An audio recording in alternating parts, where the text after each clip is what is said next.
Get those filthy black hands off me. I need a real doctor, not some diversity hire. Mrs. Patricia Whitfield swatted Dr. Elaine Robinson's hand away, her diamond ring scratching Elaine's wrist. The cardiac monitor shrieked, blood pressure plummeting. Patricia's expensive perfume couldn't mask the scent of fear as her lips turned blue.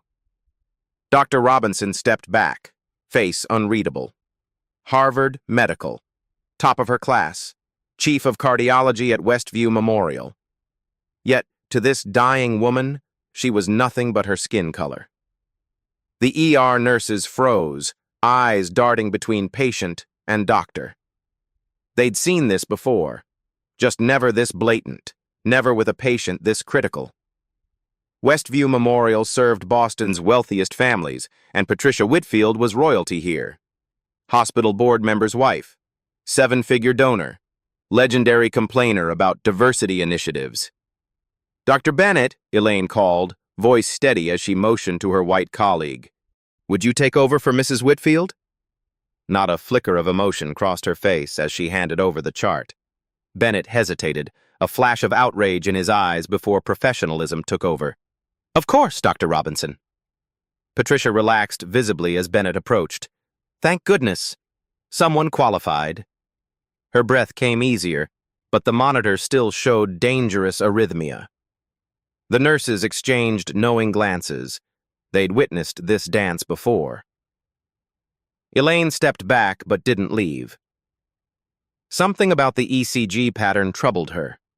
The ST elevation wasn't typical for a standard myocardial infarction. Most doctors would miss it, but Elaine had published on this exact variant last year in the New England Journal of Medicine. Page cardiology for a consult, Bennett told the nurse, recognizing the complexity of the case. You're looking at cardiology, the nurse whispered. She's the chief. Bennett's jaw tightened. He'd been at Westview only 6 months, long enough to respect Dr. Robinson's brilliance, but not long enough to navigate these waters confidently. Dr. Robinson, would you mind consulting on this case? He asked formally, loud enough for Patricia to hear. Patricia's eyes snapped open. I don't want her involved, at all. The double doors burst open as a tall man in an Italian suit strode in.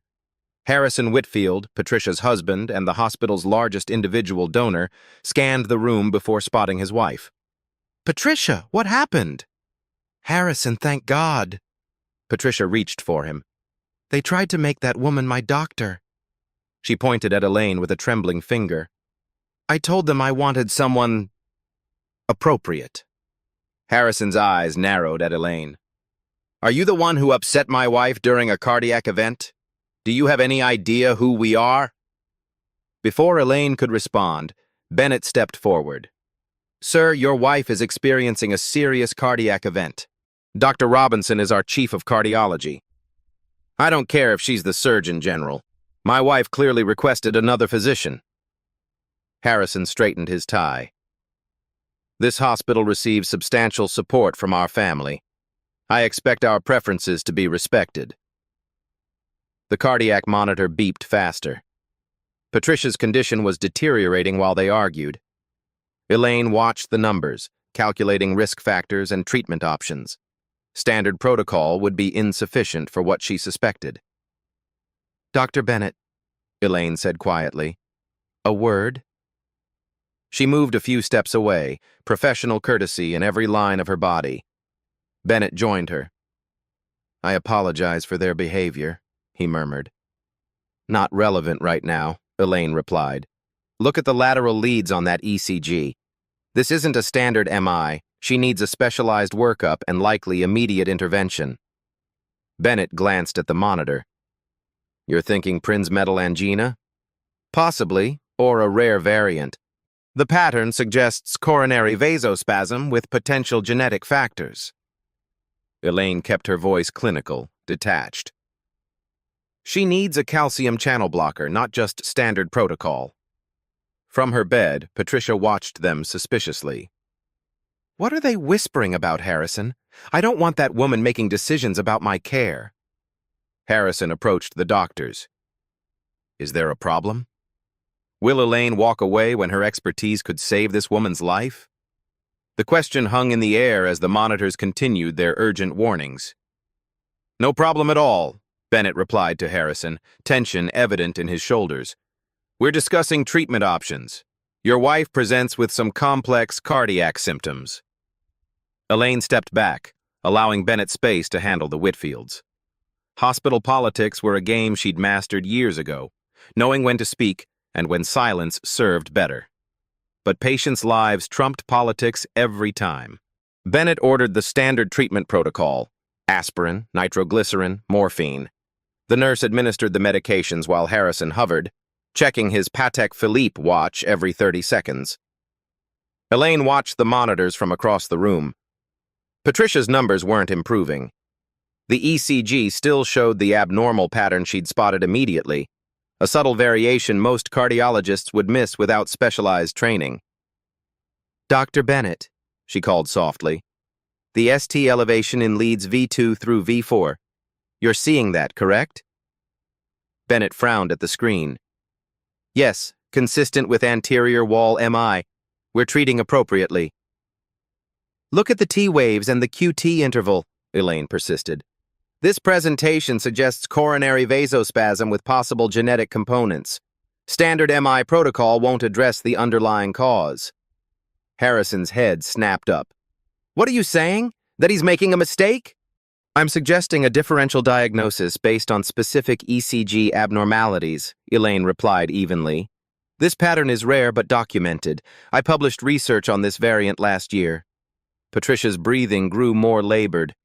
"Harrison," she gasped, "get me another doctor, someone more experienced." "Sir," Bennett said, hesitation clear in his voice, "Dr. Robinson is the most experienced cardiologist in this hospital. She literally wrote the paper on this condition." "Then have her explain it to you and step away," Harrison snapped. "My wife has made her wishes clear."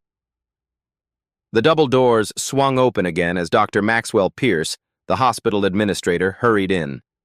Alerted by security about a disturbance involving the Whitfields, Pierce assessed the situation with the political acumen that had kept him employed through 3 hospital mergers. "Mrs. Whitfield," he said smoothly, "I'm so sorry to see you in distress. I assure you our team is providing the very best care." "That woman keeps interfering," Patricia said, pointing weakly at Elaine. "I've made it clear I don't want her involved." Pierce's smile tightened. "Dr. Robinson, may I speak with you?" He gestured toward the hallway, his message clear. Outside, Pierce dropped the smile. "The Whitfields donate $3 million annually. Is this the hill you want to die on?" "No one's dying on any hill if I can help it," Elaine replied. "But that woman might die if she doesn't receive the correct treatment. She's presenting with a rare variant that requires immediate specialized intervention. Dr. Bennett is a capable physician." "Who's been here 6 months and hasn't seen this presentation before?" Elaine interrupted. "Administrator Pierce, I understand the politics, but this is a medical emergency." Pierce sighed. "You know how these situations work, Elaine. Some patients are particular about their care providers." "You mean racist?" "I didn't say that."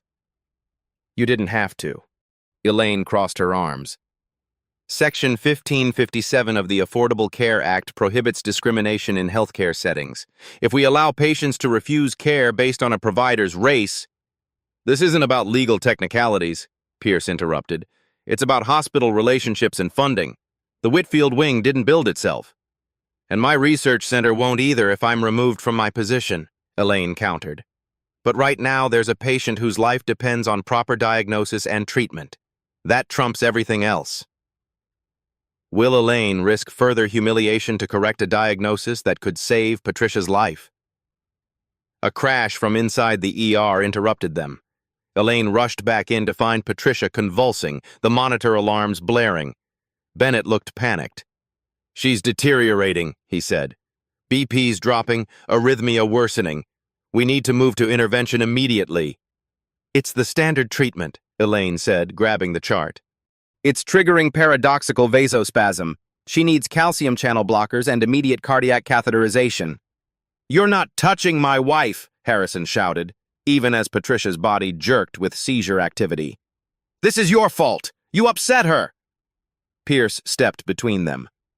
Dr. Bennett is handling this case, and the patient is coding, Elaine cut in. Dr. Bennett, do you have experience with paradoxical reactions to nitrates in vasospastic conditions? Bennett's silence was answer enough. Then step aside or assist me, Elaine said, moving to Patricia's bedside. Nurse, 30 milliliters diltiazem slow IV push. Prepare the cath lab immediately. Stop her! Harrison grabbed Elaine's arm. She's not authorized. Will Elaine sacrifice her professional integrity to protect her position at the hospital? Sir, remove your hand, Elaine said, voice deadly calm. You're interfering with emergency medical care. Dr. Robinson, Pierce warned. Administrator Pierce, Elaine replied without looking away from the monitors. You can fire me tomorrow. Right now I'm saving your donor's life. Bennett made his decision. I'm deferring to Dr. Robinson's expertise. Nurse, diltiazem as ordered. He gently moved Harrison back. Sir, please, let us work. The medication went in. For 10 agonizing seconds, nothing changed. Then Patricia's convulsions slowed. The monitors showed improving values. She's stabilizing, Bennett breathed. That was the right call. Temporarily, Elaine replied. She needs catheterization immediately to prevent recurrence. And we need genetic screening. This presentation strongly suggests an underlying hereditary component. Harrison stood shell-shocked as they prepared to move Patricia. This isn't over, he said to Pierce. If anything happens to her, your wife will receive the best possible care, Pierce assured him. Dr. Robinson is our chief cardiologist for a reason. As they wheeled Patricia toward the doors, her eyes fluttered open. Seeing Elaine directing her care, she tried to speak. I told you, don't want... Mrs. Whitfield, Elaine said professionally, you're experiencing a life-threatening cardiac event requiring immediate intervention. Hospital protocol mandates that the chief specialist takes lead in critical cases. I'll be performing your catheterization. No! Patricia tried to sit up. Harrison, don't let her! Harrison looked between his wife's pale face and the now stabilized monitors. Patricia, let's just get you stable. I'll sue, Patricia gasped at Pierce. Every member of the board will hear about this. The team continued moving toward the elevators. Elaine's hands remained perfectly steady as chaos erupted around her, her focus entirely on the medical emergency at hand. Dr. Robinson, Pierce called after her. The hospital cannot authorize this against the patient's explicit wishes. The liability... Then have her sign an AMA form and find another cardiologist who specializes in variant angina with suspected genetic etiology, Elaine replied, not slowing. Good luck with that search. The elevator doors opened. Decision time. This is a direct order, Pierce said. Stand down or face consequences. Will Elaine's colleagues support her authority or bow to pressure from wealth and power? Bennett stepped forward. I'm assisting Dr. Robinson. The patient needs immediate intervention that Dr. Robinson is uniquely qualified to perform. 3 nurses nodded in agreement, positioning themselves protectively around the gurney. Pierce looked at the unified medical team, then at Harrison Whitfield's thunderous expression. Mr. Whitfield, I suggest you come with me to the surgical waiting area. We can discuss this further there. As the elevator doors closed on Elaine and her team, the last thing she saw was Harrison Whitfield pointing a finger at Pierce, his face contorted with rage. The consequences would come later. Right now, a life hung in the balance, even if it belonged to someone who saw her as less than human. The scrub room was silent except for the methodical sound of surgical soap being worked into skin. Elaine stood alone at the sink, eyes fixed on her hands as she performed the ritual she'd done thousands of times before. Scrub for 2 minutes. Rinse. Repeat. The cool surgical steel felt familiar under her fingertips. In the polished metal surface, her reflection showed determination hardening in her eyes. For this brief moment of solitude, she allowed herself to feel the weight of what was happening. 20 years of medicine, 14 papers published, 3 breakthrough procedures developed. Yet still, patients looked at her and saw only color. Colleagues looked at her and saw a quota filled. Administrators saw a liability and an asset, depending on which press release they were drafting that week. And what did she see? A doctor. Nothing more, nothing less. The door swung open as Bennett entered, breaking her reverie. Cath labs prepped, patients stable but still critical. He began scrubbing at the sink beside her. Pierce is having a meltdown in his office with Whitfield. Legal's been called. Of course they have. Elaine's voice remained neutral. She'd learned long ago that showing anger only reinforced stereotypes. Showing hurt made her vulnerable. Neutrality was armor. You know they could pull your privileges for this, Bennett said quietly. Whitfield's threatening everything from a lawsuit to calling the governor. I'm aware. Then why? Because she'll die otherwise. Elaine finished rinsing. Her presentation is textbook for the variant I documented last year. Standard intervention will fail, possibly catastrophically. Bennett studied her. There are other cardiologists. None who would recognize this in time. She met his gaze. Would you let a patient die to protect your career? The question hung between them, unanswered. Elaine closed her eyes briefly, the weight of constant calculation exhausting her. Every decision measured not just by medical standards, but by the additional metrics applied only to her. Work twice as hard. Be twice as good. Make no mistakes. Show no emotion. Navigate politics. Break no rules. Save lives without ruffling feathers. Today, feathers would be ruffled. Her mind drifted to a memory she rarely allowed herself to revisit. She was 12. Sitting beside her grandmother's hospital bed in rural Georgia. Grandma May, the backbone of their family, breathed laboriously while a dismissive doctor barely glanced at her chart. Just age and obesity, he'd said. Nothing to be done.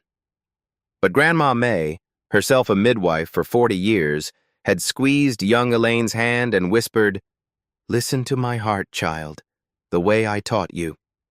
Elaine had placed her ear to her grandmother's chest, hearing the distinctive murmur that the doctor had missed. When she tried to tell him, he'd patted her head and left the room. By morning, Grandma May was gone. Aortic dissection, the autopsy revealed. Completely treatable if caught in time. On her deathbed, Grandma May had held Elaine's hand. "They'll never see your value until they need what only you can give," she'd said. "Be ready for that moment." The memory dissolved as Bennett spoke again. "Legal will ask if you considered other options." "I've documented everything," Elaine replied, extending her arms as a surgical nurse approached with a sterile gown. The patient presented with variant Prinzmetal angina with suspected genetic factors. Standard protocol caused paradoxical vasospasm. Immediate intervention is medically necessary. All by the book. And if they claim you overrode the patient's right to choose her provider? Patient autonomy doesn't extend to discriminatory practices in emergency situations, Elaine recited. Section 1557 of the ACA is clear. So is my ethical obligation as the most qualified physician present. She nodded to the nurse to tie her gown. But yes, there will be consequences. 10 years building her reputation at Westview. The research center she'd fought for, finally approved last quarter. All potentially gone after today. Another hospital, another city, starting over again. The familiar weight of being the first and the only settled on her shoulders. How many times could one person pioneer the same path? "Dr. Robinson?" A different nurse appeared at the door. "They're asking for your decision on the approach." Here was the crossroads. Standard procedure would be defensible but potentially ineffective. The variant Whitman procedure she'd pioneered during her fellowship would be more effective but would further antagonize hospital politics, using an innovative approach on a litigious patient without consent forms signed. Medical excellence versus career preservation. The calculation every marginalized physician made daily, amplified to life or death stakes. Bennett watched her, his expression betraying his own calculation. Support the best doctor he'd ever worked with or protect his promising career. "What's your call?" he asked quietly. Elaine thought of Grandma May, of the countless patients who'd rejected her care over the years, of Patricia Whitfield's disgusted expression, of the oath she'd taken when receiving her medical degree. "Prepare for variant Whitman procedure," she said, voice steady. "I'll lead." The scrub nurse's eyes widened slightly. The Whitman was rare, complex, and in this hospital performed only by Dr. Robinson. "Are you sure?" Bennett asked. "That's going to be hard to defend to the board." "I'm not here to defend decisions to the board," Elaine replied, moving toward the door. "I'm here to save lives." As they walked toward the operating room, Elaine felt a strange calm descend. Whatever came after, career implosion, lateral transfer, legal battles, would be tomorrow's problem. Today, she was simply a doctor doing what she'd been trained to do. Through the observation window, she caught sight of Harrison Whitfield and Administrator Pierce watching, their faces masks of controlled anger. Beside them stood the hospital's legal counsel, already taking notes. Elaine turned away from them, focusing instead on the surgical team awaiting her direction. "Everyone who's staying, gown up," she said clearly. "Everyone who's leaving, do it now." Not a single person moved toward the door. The operating room hummed with focused energy. Monitors beeped steadily as Elaine guided her team through the complex procedure. Her voice remained calm, clear, and precise, the voice of absolute expertise. "Advancing catheter through the femoral artery now," she stated. "Nurse Jenkins, prepare the contrast medium." Through the observation window, Harrison Whitfield paced, while Pierce and the hospital attorney, Sarah Greenberg, spoke in hushed tones. They'd been unable to stop the procedure once it began. The risks of interrupting were too great to justify legally. "Reaching the coronary arteries," Elaine announced. "Let's get a clear image." The screens displayed Patricia's heart, the contrast medium illuminating the vessels. Elaine studied the images intently, her suspicions confirmed by what she saw. "Classic presentation of variant vasospasm," she noted for the record. "Arterial constriction triggered by standard nitrate therapy, consistent with my 2023 paper. Beginning specialized vasodilation sequence." Bennett watched in quiet awe as Elaine performed the procedure she'd pioneered. Her hands moved with certainty, each motion deliberate and precise. This wasn't just technical skill, this was artistry. "Initiating Whitman technique," she said. "Modified calcium channel approach with localized delivery." The room fell silent except for the steady beep of monitors. The technique required perfect timing and precision. Any error could trigger catastrophic vasospasm. Elaine's hands remained perfectly steady, her focus absolute. This was the moment she lived for, when all that mattered was the medicine, the science, the healing. No politics, no prejudice, no barriers. Just a doctor doing what she was born to do. "First phase complete," she announced. "Vascular response is positive. Proceeding to secondary intervention." In the observation room, even Harrison had stopped pacing, his eyes fixed on the monitors. Whatever his personal feelings, he couldn't deny the skill he was witnessing. "Dr. Bennett, note the structural anomaly at the left anterior descending artery," Elaine said, indicating a section of vessel. "That's not typical atherosclerosis." Bennett leaned closer to the screen. "Congenital malformation?" "Possibly." Elaine studied the image. "But the pattern suggests something specific. I want a tissue sample for genetic analysis." The procedure continued for another 47 minutes. Elaine working methodically to stabilize Patricia's condition. As she completed the final steps, the tension in the room eased. The monitors showed strong, regular heartbeats. Blood pressure stabilized.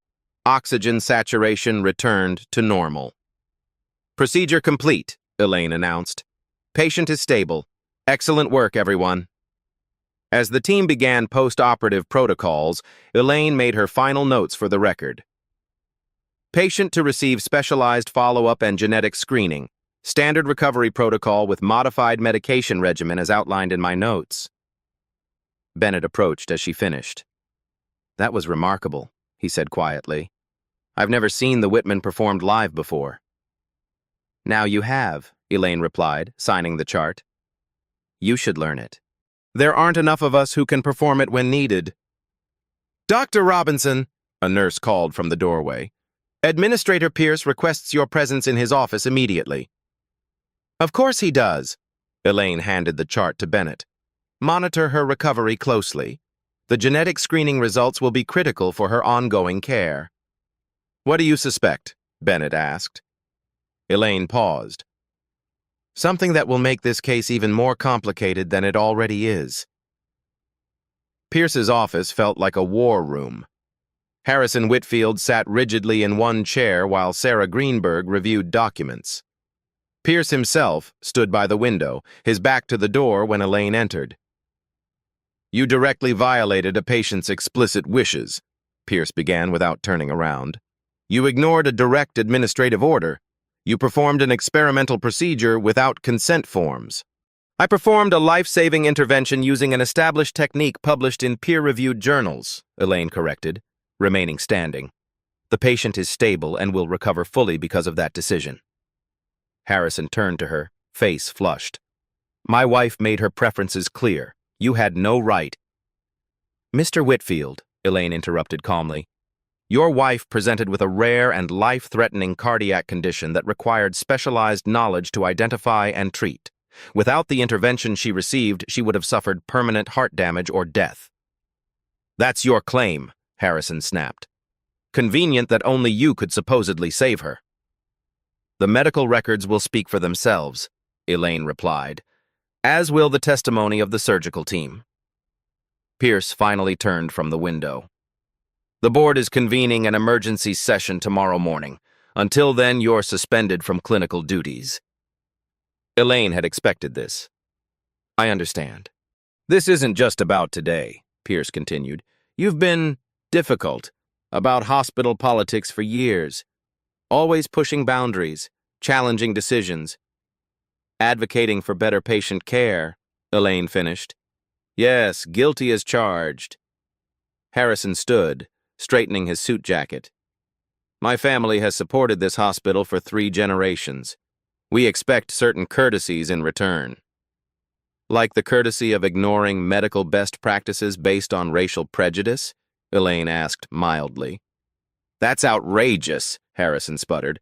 "This has nothing to do with—" "Mr. Whitfield," Sarah Greenberg interjected, "I advise against continuing this discussion." She turned to Elaine. "Dr. Robinson, the hospital is investigating this incident fully. We'll require your complete documentation." "You'll have it," Elaine assured her, "including the genetic screening results, which should be quite illuminating." Pierce frowned. "What genetic screening?" "The tissue sample taken during the procedure," Elaine explained. "Mrs. Whitfield's condition strongly indicates a hereditary component.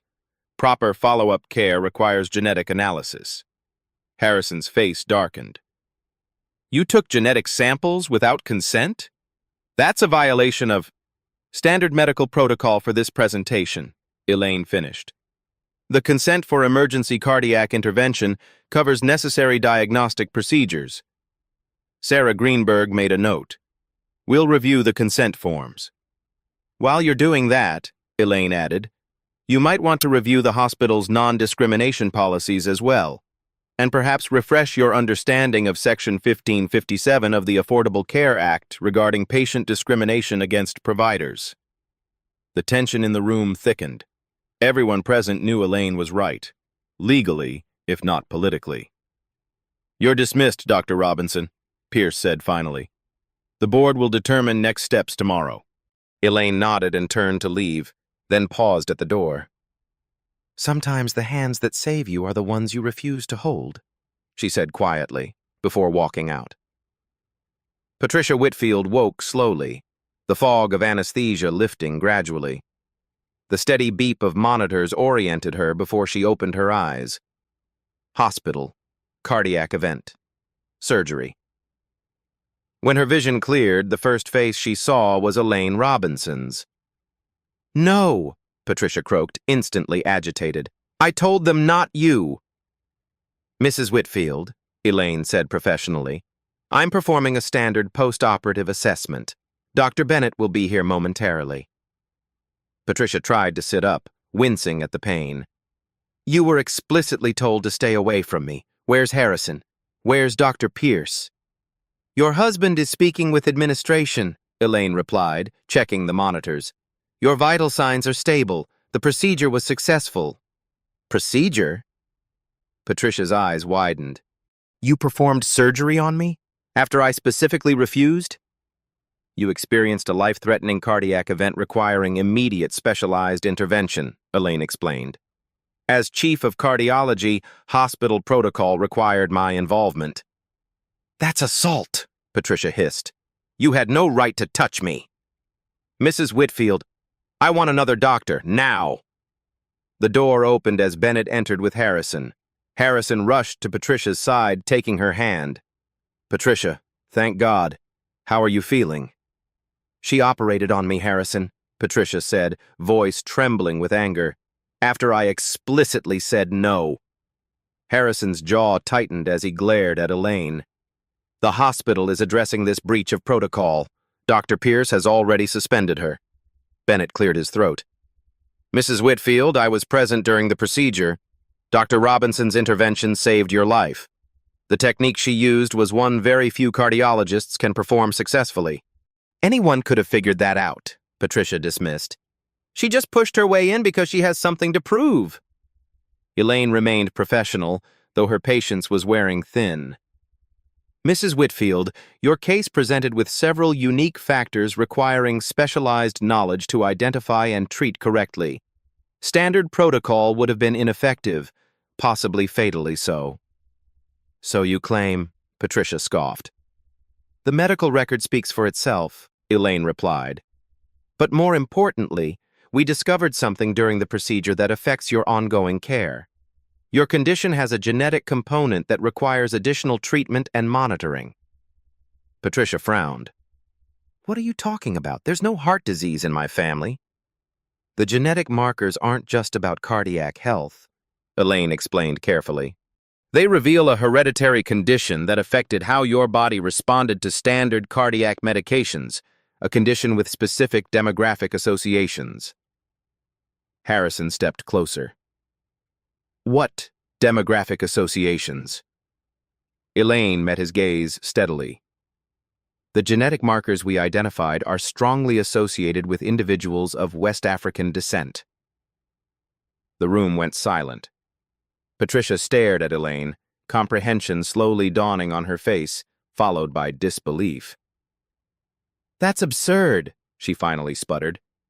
"I'm from one of Boston's oldest families. My ancestry is entirely European." "Genetics don't lie, Mrs. Whitfield," Elaine said gently. "The specific markers we identified are present in approximately 0.8% of people with exclusively European ancestry, but 27% of those with West African heritage." "You're making this up," Patricia accused, her voice rising. "This is some kind of revenge, some sick joke." Bennett intervened. "Mrs. Whitfield, I've reviewed the results myself. The findings are conclusive." "I want another test," Harrison demanded. "From a different lab, a different doctor." "Of course," Elaine agreed. "That would be standard protocol for confirming these results. But you should know. The genetic profile explains why standard cardiac interventions would have failed in your case. Without recognition of this factor, future cardiac events could be fatal." Patricia's face had gone ashen. "Get out," she whispered. Get out of my room. Elaine gathered her notes. Dr. Bennett will continue your care.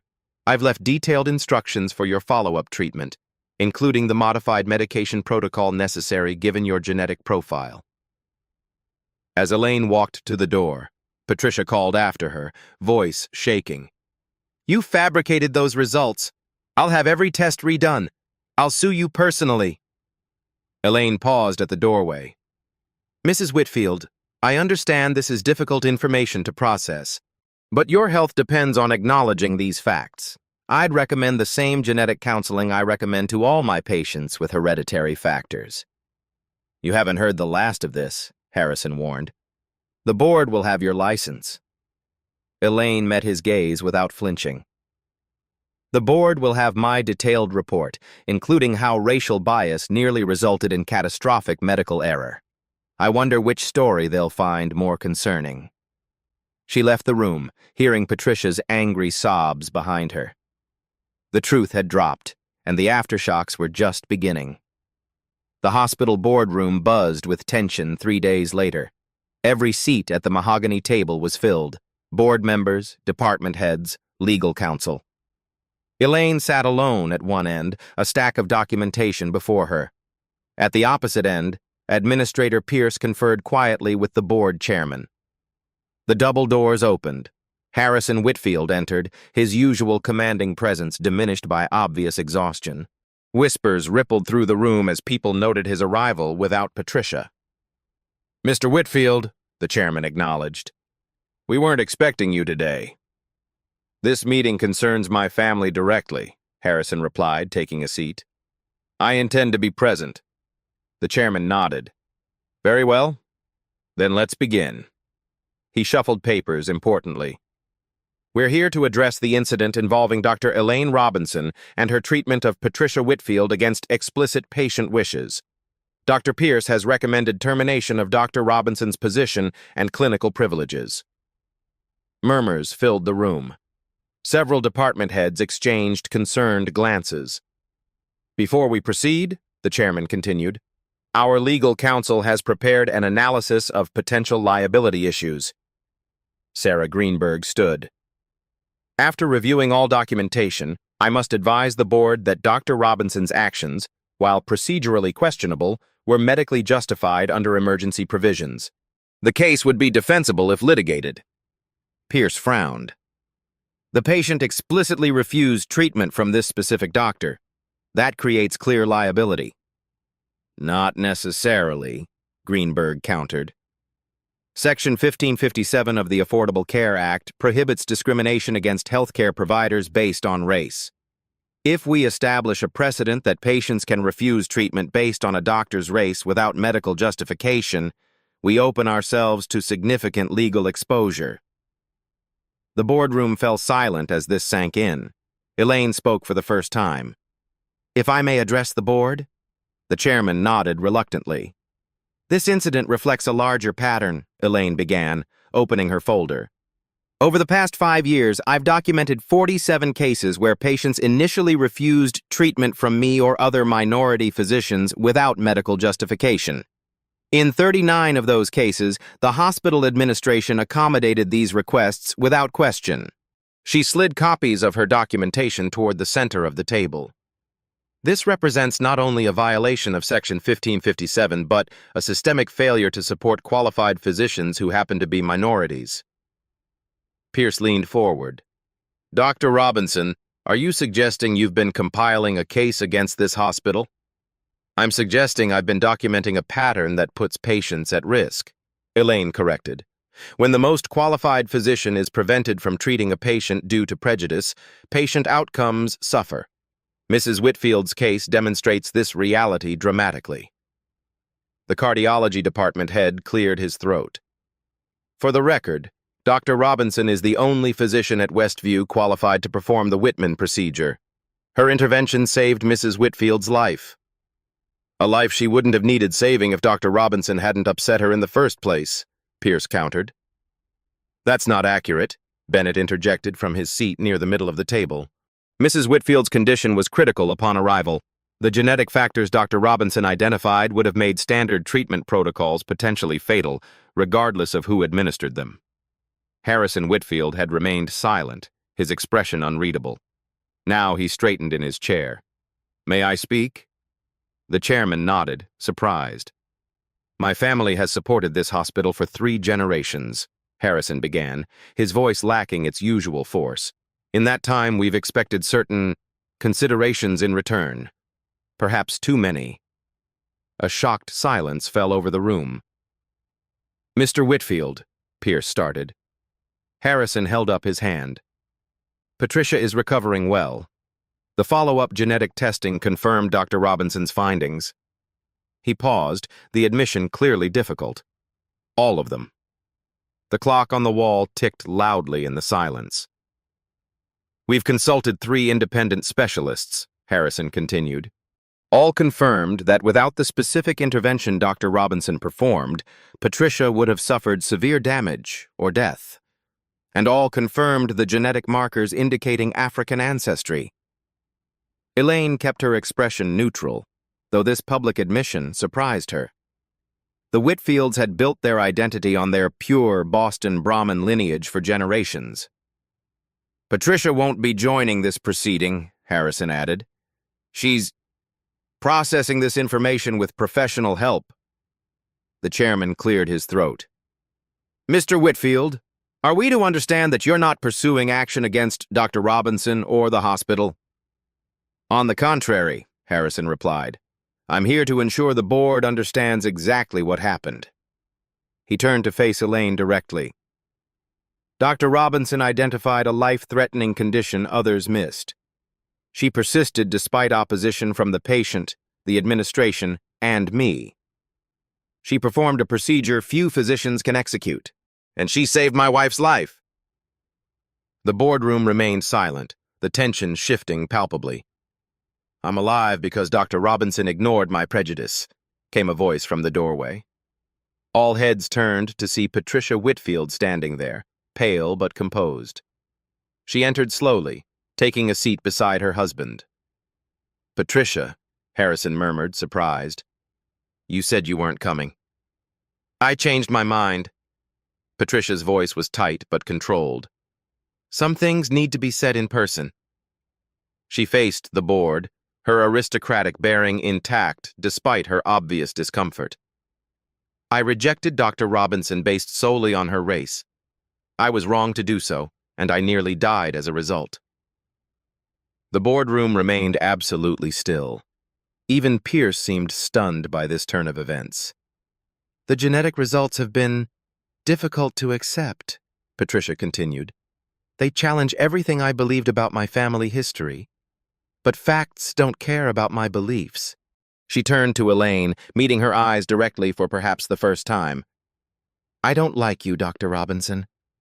I probably never will. But you saved my life when you had every reason not to, and you discovered a truth about me that, however uncomfortable, I needed to know." The wall clock ticked 7 times before Patricia spoke again. "This hospital should not be punishing excellence to protect prejudice," she finished. "If the board terminates Dr. Robinson, the Whitfield family will withdraw all financial support immediately." The chairman's mouth actually fell open. "Mrs. Whitfield, you can't mean—" "I've never been more serious," Patricia replied. "Sometimes truth is a bitter medicine, but that doesn't make it less necessary." Harrison placed his hand over his wife's. This small gesture, the solidarity in facing a shattered worldview, spoke volumes. The boardroom filled with the low murmur of urgent conversations. Pierce looked shell-shocked. The chairman conferred hurriedly with legal counsel. Through it all, Elaine remained composed, her expression revealing nothing of her inner thoughts. The tide had turned, but the waters remained dangerous. 3 months later, Elaine stood at the podium in Westview's newly renovated auditorium. Behind her, a banner proclaimed, "Westview Center for Equitable Healthcare, Inaugural Symposium." The audience, medical professionals, administrators, and community members, filled every seat. "Medicine at its core is about truth," Elaine began. "The truth of the body, the truth of science. and sometimes the harder truths about ourselves and our systems. In the front row, Dr. Bennett nodded encouragingly. Beside him sat Administrator Pierce, whose chastened demeanor reflected the institutional changes of recent months.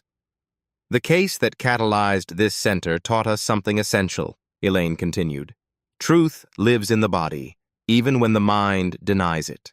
The doors at the back opened quietly as Patricia Whitfield slipped in, taking a seat in the last row. She looked different, less rigid, her expensive clothes simpler. The genetic counseling sessions had clearly left their mark, changing more than just her understanding of her medical history. In the 3 months since implementing our new protocols, Westview has seen a 28% improvement in outcomes for minority patients, Elaine noted. That's not just a statistic. That's lives saved, complications prevented, and families kept whole. The changes had come swiftly after the board meeting. The hospital had adopted blind initial patient assignments. A robust bias reporting system had been implemented. Most significantly, the diversity initiative Elaine had proposed years earlier had finally received full funding, ironically from the Whitfield Foundation. Medical bias isn't always deliberate, Elaine acknowledged, but its consequences are always real. By implementing structural changes, we address the problem regardless of intent. From her seat, Patricia watched the woman she had once rejected. Their relationship would never be warm. Too much had happened for that. But respect had replaced contempt, and that transformation itself was a kind of healing. Harrison had stepped down from the hospital board, focusing instead on restructuring the family foundation to support medical equity initiatives. Their marital therapist called it growth through crisis, the painful reconstruction of identity after fundamental truths were revealed. Healing happens in stages, Elaine concluded. First the body, then the systems that care for it. This center represents our commitment to both. As applause filled the auditorium, Elaine caught sight of the new wing's sign through the window. The Robinson Center for Medical Equity.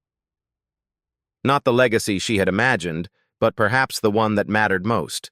After the presentation, audience members gathered in small groups, sharing experiences. The conversations were sometimes uncomfortable but always necessary. Real-life stories of medical bias faced by patients and providers alike. Patricia remained in her seat until the crowd thinned. When she finally approached Elaine, their exchange was brief but significant. "The genetic counseling has been illuminating," Patricia said simply. Elaine nodded. "I'm glad you continued with it." "Some family histories are more complicated than others," Patricia replied. A pause, then, "Thank you for everything." As she walked away, Elaine reflected on the journey that had brought them here. From rejection to life-saving, from revelation to transformation. Not a perfect ending, but a true one. That moment when truth shatters prejudice changes everything. Has a powerful story like Dr. Robinson's ever moved you to see the world differently? If this story touched your heart, don't keep it to yourself. Hit that like button to help others discover it too. Want more powerful real-life stories that expose truth and inspire change? Subscribe to Beat Stories now. We deliver the most compelling Black stories, touching narratives, and transformative life stories that will keep you coming back for more. Comment below with your own experiences facing bias or standing up for what's right. Your story might be exactly what someone else needs to hear today. Truth lives in the body, even when the mind denies it. Join our Beat Stories community, where truth is always worth fighting for.